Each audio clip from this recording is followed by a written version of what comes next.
Hello everyone, welcome to another economy question and which was asked in 2011 by the UPSC in the civil services examination.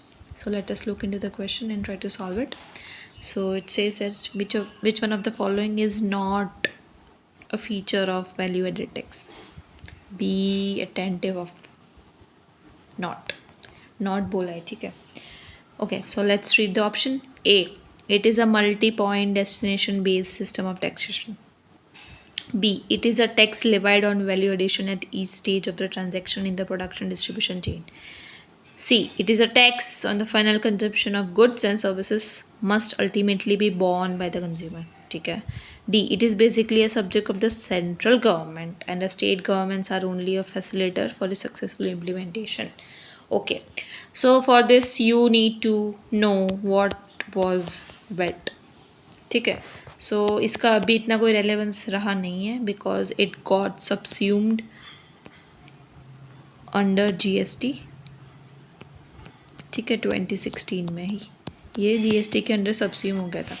फिर भी बता देते हैं value added tax था क्या. पहले तो ये ए वाला बिल्कुल सही है, एक multi point destination based system ही था जिसमें क्या होता था कि प्रोडक्शन और distribution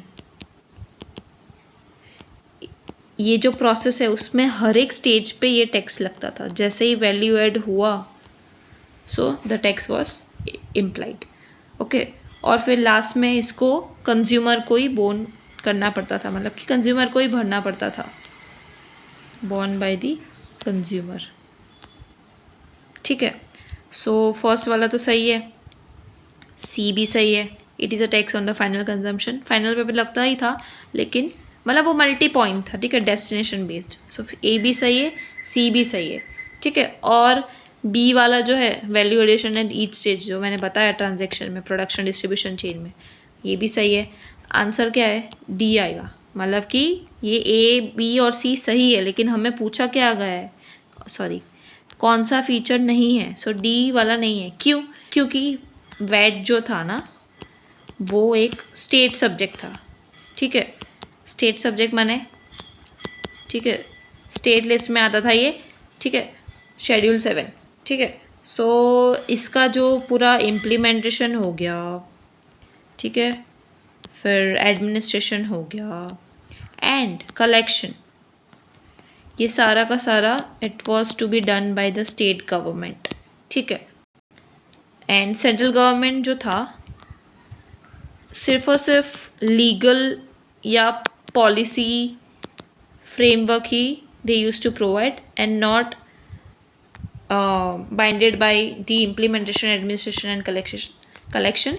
It was to be done by state government. और यहाँ पे लिखा गया है कि it is a subject of central government, which is a wrong. It was a subject of state government and central government एक facilitator की तरह काम करता था. ठीक है, और state government का ही subject था. So the answer would be D.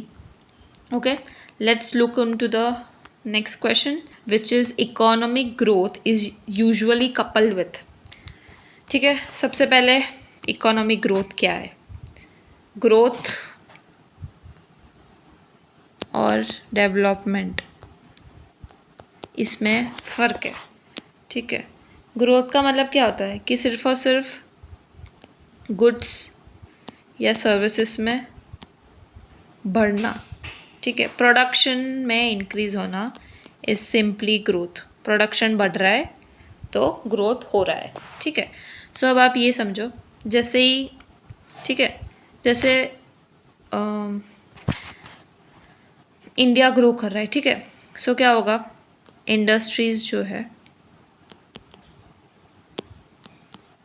ठीक है, मतलब उसका प्रोडक्शन जब बढ़ेगा तो क्या होगा, प्रोडक्शन बढ़ेगा तो जो वर्कर्स है उनके वेजेस बढ़ेंगे, सैलरीज वगैरह. ठीक है, वर्कर्स के वेजेस बढ़ेंगे तो उनके पास स्पेंडिंग पावर आ जाएगा एक. ठीक है, मतलब उनका परचेसिंग पावर बढ़ जाएगा. ठीक है, अगर वो स्पेंड ज़्यादा कर रहे हैं सो क्या होगा, डिमांड रेज होगा. ठीक है, डिमांड बढ़ेगा तो क्या होगा, सप्लाई अगर मैच नहीं कर पाया तो क्या होगा, प्राइस राइज हो जाएगा, जिसे क्या कहते हैं हम इकोनॉमी के टर्म्स में, price rise, sorry inflation, price rise को इन्फ्लेशन कहते हैं ना इकोनॉमी में।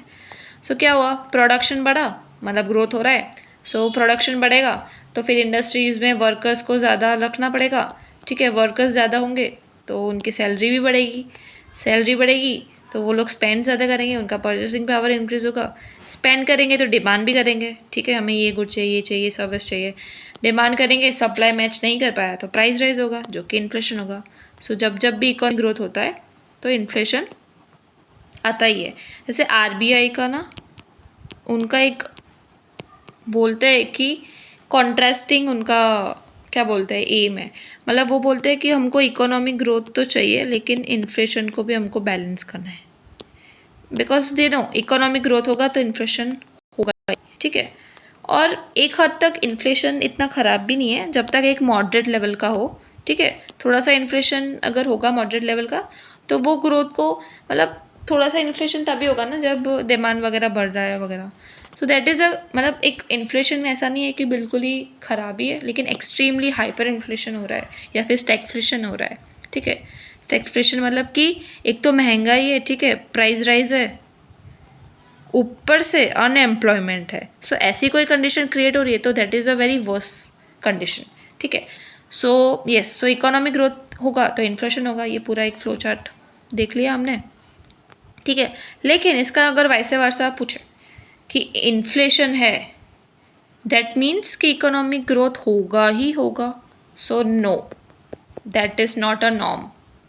ऐसा ज़रूरी नहीं है कि इन्फ्लेशन होगा तो ग्रोथ हुआ ही होगा या फिर हो ही रहा होगा growth, no, that is not a norm, that is not a case, ठीक है। सो ये ध्यान रखना है and that is it, and we have covered all the 2011 economy PYQs, and we will be covering uh, economy and other subjects as well year wise. Okay, so that was it, and thank you all.